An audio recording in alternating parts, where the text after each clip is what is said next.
Hello and welcome, friends. Up till now, in the last lecture, we have discussed uh, about what basically advertising is, and we took some examples as well, and then we talked about the nature of advertising. And again, here also we took some examples. We also talked about the fact that advertising is both science as well as arts.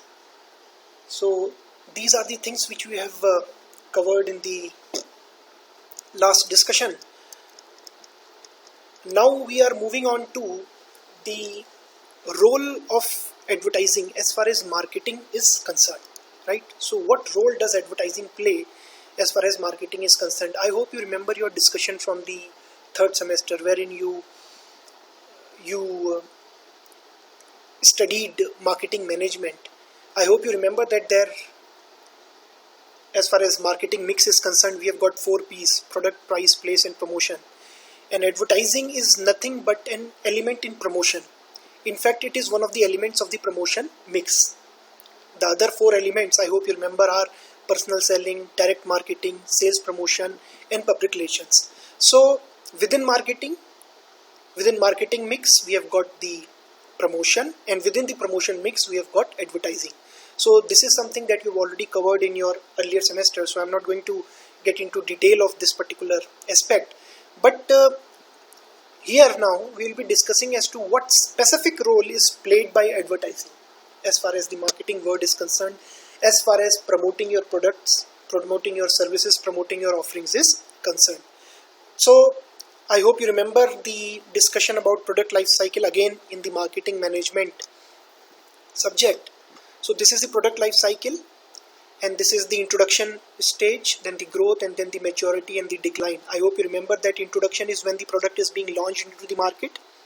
Then there is slow pickup in sales, and this is what the growth stage is all about.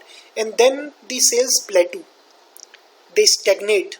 So that is the maturity stage, and after that what happens is that the sales start declining, which is the decline stage, right?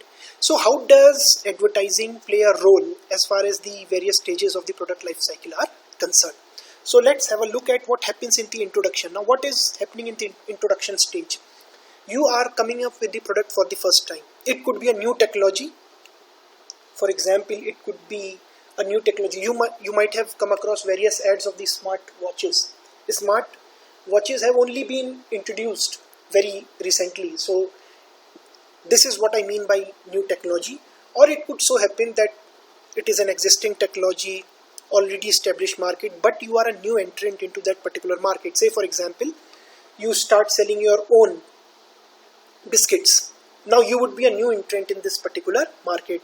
The market is already there, the technology is already there, there are companies which are selling biscuits, but you are a new entrant. So for that particular purpose also, we would be in the introductory stage. Now in the introduction stage, what basically you have to do is you have to make people aware that okay, you exist, or for example that this new technology has come up.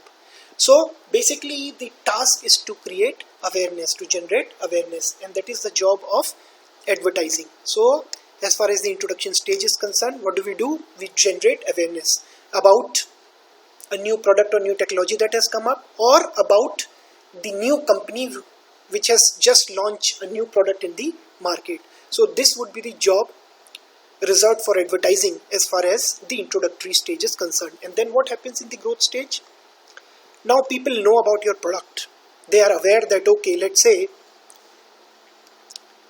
Mohit Enterprises, people know about this. They know that this is a particular firm which has started selling furniture and other equipments in the Pithoragarh market. So they know about it. But are they convinced that Mohit Furnitures or Mohit Enterprises, their product are better than any other furniture seller in Pithoragarh? They are not convinced probably. So you have to convince them, for example. You have to make them believe. You have to make them understand, believe that okay, your products are the best products in the market, and so the customer should buy your product. Or if I take up the same example, Mohit Enterprises are coming up with the best quality products in the market. So rather than buying from some other company, let's say Kamal Furnitures or some other Bish furnitures, we should go and buy from Mohit Enterprises. Now this conviction, this trust in your product, in your quality, now that will have to be generated by advertising, right? So here the job of advertising would be to create conviction, create this trust, build up this confidence in your products in the market, among the customers, that your products are the best and that is why the customer should purchase your product. So this would be the job of the advertising function as far as the growth stage is concerned. Now let me make one thing very, very clear. Yes, advertising plays an important role, but please understand and please keep this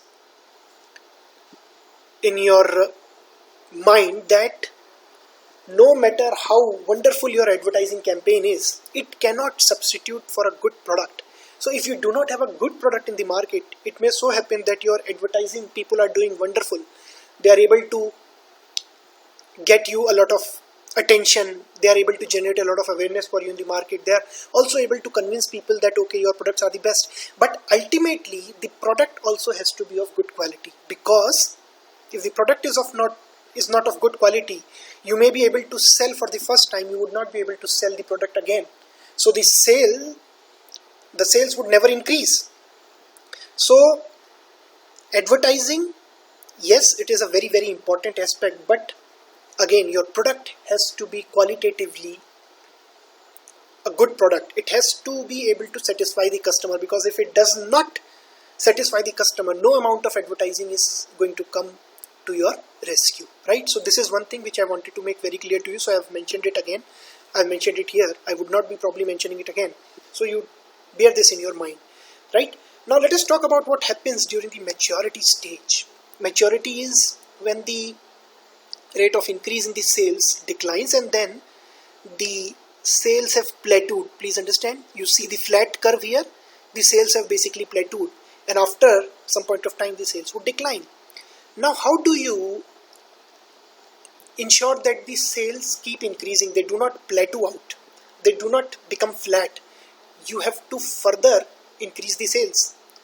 So if people start purchasing the product again, then probably the plateau would never arrive and you would continue in the maturity stage, or let's say in the growth stage. You would never enter the decline stage, and that is the job of a marketer. So how do you do that? So to do that, what you have to do, you have to look for new uses of the product. How can the same product be used for some other purpose, so that some other customers are also bought into your fold, some other customers also start purchasing your product, and the sales do not decline.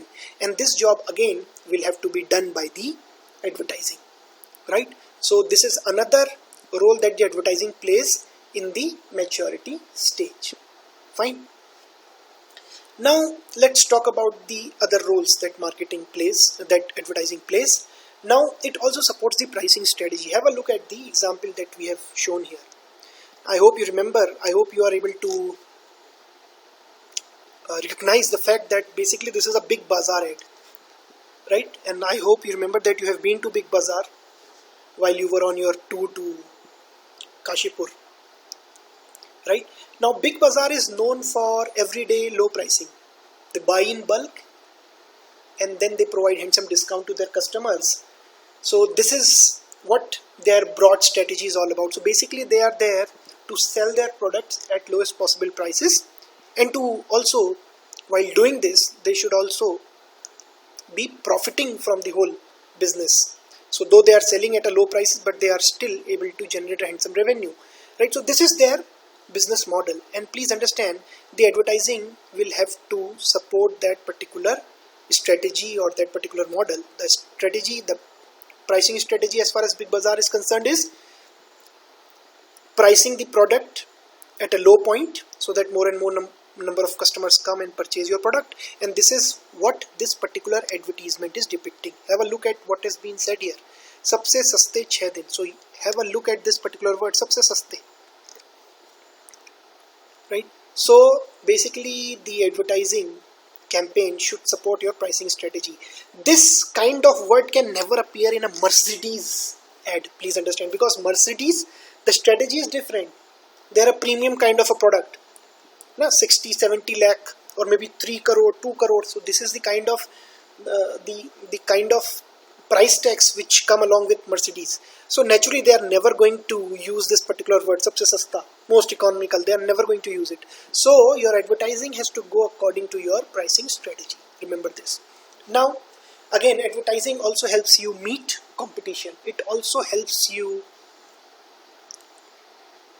meet the competition in the sense that you would be able to retaliate against the competitive moves. For example, you might have seen the famous rivalry that is depicted in the ad campaigns of both Pepsi and Coca-Cola, right? So they are able to meet each other. They are able to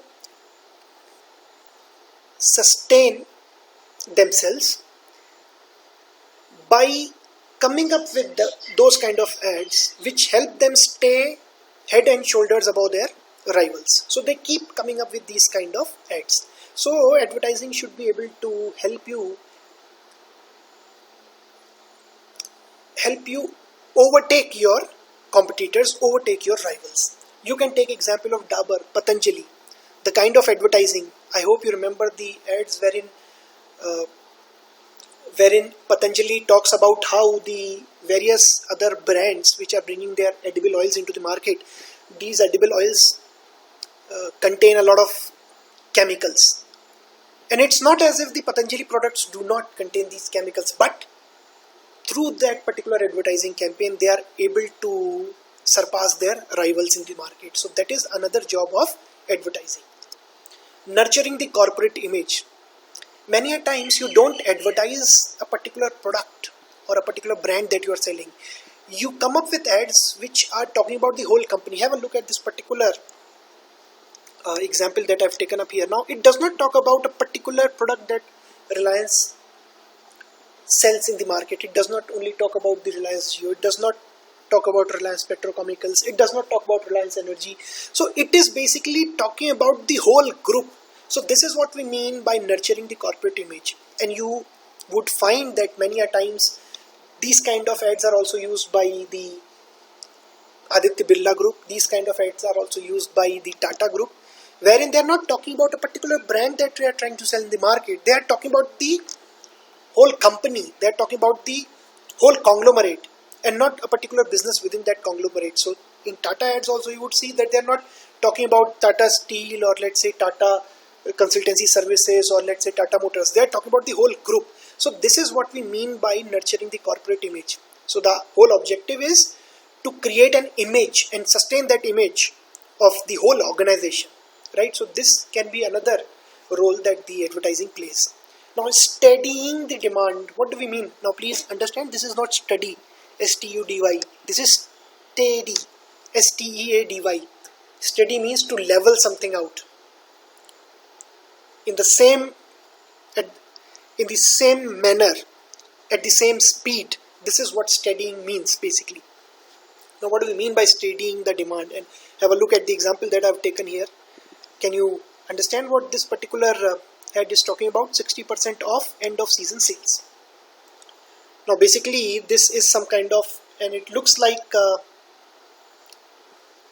an apparel brand which is trying to sell off its stock at the end of the season. It could be the month of, let's say, March or April that they are trying to sell their villain clothes. It could be the month of maybe September, October when they are trying to sell the cotton shirts which are used generally in the summer months. So it basically is an end of season sale.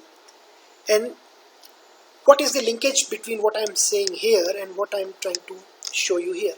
See, what happens basically is, you know that the woolen clothes are going to be used only during the winter months. Now what they are doing is they are trying to sell these woolen clothes also in the month of maybe March and April when the summer has already set in. Now if somehow they are successful in doing this, what will happen? There would be level demand. The demand would be same throughout the year. Natural demand was there during the winter months. People were buying woolen clothes. But during the off season, that is the month of April or May, what they have done is now they have created demand by coming up with this kind of ad. Now people would be coming to their outlets to buy clothes because now they are being offered 60% discount. Don't you think it would lead to a situation wherein the demand throughout the year would be almost the same? As I said, in winters, natural demand, and because of this kind of an offer here, in summers also now there is a demand for woolen clothes. So the demand would be same throughout the year. That is what we mean by steadying the demand. Ensuring that the demand does not fluctuate a lot. It remains almost at the same level throughout the year. And this is very, very important for any organization, because then they will be able to make better use of their machinery, their human resources. Now think for a while, for example, there is an ice cream firm which is selling ice cream, let's say Quality Walls, which is probably an HUL brand. So they are selling ice creams, right? Now if there is a lot of demand in the summer months and there is no demand in the winter months, what would happen? They will have all the machines running in all 3 shifts throughout the day, 24 hours in the summer months, because there is a lot of demand in the market. But what will happen in the winter months? Only 1 shift would be running, half of the machines would be idle, half of the workers would be idle. Do you think it's an ideal situation for an organization? No, not at all. And that is why organizations do what? They want steady demand. They want to keep producing throughout the year at almost the same level. A little bit of fluctuation is perfectly fine, but otherwise they want to produce almost at the same level. And by coming up with this kind of ad, they are able to basically do this. Now why? Because now the customers are flocking to purchase the woolen clothes even in the April and May kind of summer months. So this is what we mean by steadying the demand. And once you steady the demand, what will happen? This machinery would not remain idle. The workers would not remain idle during the winter months or during the summer months, and there would be scale economies. I have discussed scale economies earlier also with you. Scale economy is when you are making good use of your fixed assets. You are producing as many as possible. The number of variable units that you are producing is the maximum possible, and this way you are able to distribute the fixed cost among more number of variable units. So this is what scale economy is. Fine. So let me take an example here. Now what is happening basically, let's say this particular company which has come up with this particular ad, this apparel maker, this particular company has come up with this kind of an ad. Now naturally they must be having, let's say they are having a machine. So this is just for the purpose of explaining things to you. So let's say they have a machine. Now if the machine is idle only, is working only for 8 months, and for the remaining months it's not working, and let's say it is only producing, every month it is only producing 1000 shirts or 1000 woolen clothes, that naturally is going to be a loss, because for the 4 months the machine is idle. However, if because of this kind of a campaign there is an increase in sales during the summer months also, we are selling woolen clothes and there is an increase in the summer months also, what will happen? The machine will have to produce now 12,000 clothes, which means it will be producing, the same machine will be producing 12,000 clothes in a particular year, which means 1,000 clothes. So the demand remains almost the same, and that is why the production would almost remain the same. And please understand now that now we are basically making use of this fixed asset, this machine that we have, for 12,000 units. Earlier we are making use of this fixed asset only to produce 8,000 units. Now this is what we mean by scale economies, and this happens when you can steady the demand, when you can get the demand during the off season, and that can happen when you have a very creatively designed advertising campaign. And that is why this again is another role of advertising as far as marketing function is concerned, right? Again, it should also support the personal selling effort. I hope you remember what personal selling is. Personal selling is your company representative going to a customer and then interacting with him face to face and then trying to sell his product, presenting various arguments about the quality of his products and providing brochures, and then interacting face to face and then trying to sell it to the customer. Now this is what basically is personal selling, and we are going to talk about personal selling in unit 4 and 5 also, right? So if your salesperson goes to a particular customer, naturally, if you are already running advertisements, let's say on television, naturally this salesperson will be talking about these advertisements while selling his product. He would be supported by this advertising campaign because he can always tell the customer, boss, see, on television you might have seen these particular ads. So this is how advertising also supports the personal selling efforts, right? Now let's talk about who all are the key stakeholders as far as advertising is concerned. Number one, the advertiser himself. And who is the advertiser? Let me make it very clear to you. The marketer. For example, if I am Department of Business Administration at LSMGP GC Pithoragarh and I want to advertise that there are some seats vacant in the first year, I am the advertiser. I am the one who is sending the message. All others would be those entities which I have made use of to send that message. But basically, the message was basically sent by me, and I actually wanted the message to go across to my customer. So I am the advertiser.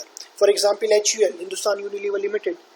You might have seen their ads. Lux, Rexona, these are all HUL brands. So they are the advertiser. Dabur, Patanjali, Tata Steel, all these are advertisers or marketers. Then we have got the target audience, the end customers who are purchasing those products. So they are the target audience naturally. So in this kind of an arrangement, now this advertiser is basically the sender, while this target audience is the receiver of the advertising message. Fine. Now then, very, very important, the advertising agency. Now what is an advertising agency? Please understand. Many a times there are big companies. They may have their own department wherein they have people who can plan an advertising campaign, who can implement it, who can design an ad, and then who can then further release it using various media. But it may not be possible with all kind of companies. We have got small companies also, and it is perfectly fine for them to do what? They would enter into a contract with advertising agency. They would basically outsource their work to an advertising agency, and they'll tell the advertising agency, boss, this is the idea that we want to communicate to the customers. We want to communicate to the customers in the case of Big Bazaar, for example, that yes, no other place you can find the same quality material at a lower price. Low price. This is what we are trying to communicate. This is the kind of positioning that we are trying to communicate to our audience. And now the advertising agency, once they have been given this brief that okay, you have to communicate this particular impression, you have to communicate this particular image, they will start thinking of brainstorming and coming up with various advertising campaign ideas. Right? So this is the job of advertising agency. Fine. Now let's talk about a few of the prominent advertising agencies in India and few of their famous campaigns. Now have a look at Mudra. Now this polo, the mint with the whole campaign, was basically a work of Mudra. This is an advertising agency which is operating here in India, right? And I hope you remember, and you might have seen these ads also telecasted on the prime time TV, right? So this is a job of Mudra. Now please understand, I've been using two different terms. One is the advertisement and the other one is the advertising campaign. There's a difference between one advertisement and a campaign comprises of a number of advertisements. It does not comprise of just one ad. Now have a look at what Amul does. Or let's talk about Fevicol ads. Pidilite Industries, a product of Pidilite Industries, Fevicol. They come up with Fevikwik also, which is considered to be an industrial adhesive. Now please understand what Fevicol does. Have you seen just one ad? No, you might have seen a number of Fevicol ads, right? So all these 4, 5, 6 or maybe 10, 12 different ads, which all of them are having the same theme, they are part of the advertising campaign. So we generally do not have just one ad, we generally have a full advertising campaign. Is that understood? For example, Amazon, they are coming up with different ads, 3 or 4 friends they are showing, and they are coming up with different storylines, right? All they are part of the same campaign. They are different ads, but they are part of the same campaign, which says that on Amazon, you can now do some financial transactions as well. I hope you remember these kind of ads being telecasted on TV nowadays. So This is what is the difference between a single advertisement and an advertising campaign. Generally, the contract is not for one single advertisement, and the reason is because the customer, the audience may get bored. You don't want the audience to get bored, so you keep on changing it. Maybe after every 2-3 months, you keep on changing the storyline. Do you remember the Zuzu ads? So they were not talking about just one particular storyline. They were having different storylines, so that the audience does not get bored. Because if he gets bored, he is not going to pay attention, and that is what something that we don't want, right? Now let's talk about the Lowe Lintas, another of a very prominent advertising agency, and this kind of advertising campaign idea used to run earlier, but they're not continuing it anymore. And this was Walk When You Talk. In fact, it is called the What an Idea Surgery campaign. What an Idea Surgery. This is the campaign, very famous, and there were different ads within that particular campaign. Then let's talk about another very prominent, Ogilvy and Mather. And we are talking about the Indian subsidiary of Ogilvy and Mather. Kuch Khas Hai Cadbury's Mein. This was the earlier campaign that Cadbury's was running, and this is known as the Real Taste of Life campaign. And this used to run around 96-97. So the whole campaign was designed by Ogilvy and Mather. And then we've got FCB Ulka. We have got McCann Erickson, a very, very prominent advertising agency here in India. The Coca-Cola Thanda Matlab Coca-Cola campaign. Now this is the campaign. Now please understand, these are 3-4 different ads in which Amir Khan is here. He is dressed up as somebody from a foreign land. Here he is dressed up as somebody maybe from northeastern part of the country. So there were different advertisements within this particular campaign, and this campaign was designed by McCann Erickson. I hope you remember Mr. Prasoon Joshi, who is also probably nowadays heading the censor board. He is a very well-known lyricist, and he has written songs for so many movies also, and he is heading the McCann Erickson India, the Indian subsidiary of McCann Erickson. Then we've got Rediffusion, and then we are coming on to the fourth entity, which is the media. How do you actually, once the ad has been designed, how do you actually get it across to the audience, to the customer? Through some media. And what does the media do? Just a moment. What does the media do? It will carry your ad. It is basically medium. Media is basically plural of medium. So media basically is a medium between the advertiser and the advertising agency, and then the target audience. So it could be the newspapers, it could be the television, it could be the internet, it could be the billboards that you see hanging on the roadside, it could be the electronic boards which we have here in Pithoragarh in Siltham area also. So they basically comprise media. We'll be having a detailed discussion about media in Unit 3. And then there would be vendors and suppliers. What do we mean by vendors and suppliers? Now please understand, advertising agency has designed an ad, and they've come up with an ad, and they want Amir Khan to play the role. Now Amir Khan is the vendor. He's the supplier because he is supplying what? His acting skills, right? Or maybe Amitabh Bachchan is the vendor. There could be directors. See, have a look here. This model is not part of the advertising agency. Advertising agency is only going to design the ad. But to actually implement that particular ad, you have designed the ad, what would be the storyline, what kind of music would be there, but then you have to get the music done. You have to have some kind of a jingle going, you have to have some kind of picturization. For that they would require a director. Let's say this guy is director. You probably require a model, you require maybe people who would be taking care of the lighting, you require assistant directors and producers and artists and musicians. They are all vendors and suppliers. So what basically would happen is, this advertising agency, once they've designed the ad, they will talk to these people and they will say, okay, fine, we want this particular kind of an ad. Let's say it's a television ad. So they will hire a director, and the director would then further decide who the artists would be, who the musicians would be, and this way the ad would be finally made. Is this fine? And once the ad is made, again advertising agency will go and talk to the media people, maybe to the broadcasters, GTV, Sahara, and so on and so forth, and then they will get their ad broadcasted, and then they will be paying the media for that. So this is how the advertising world works. So with this, I would like to conclude this particular session, and now in the next session we'll be talking about some of the social aspects of advertising. Thank you very much.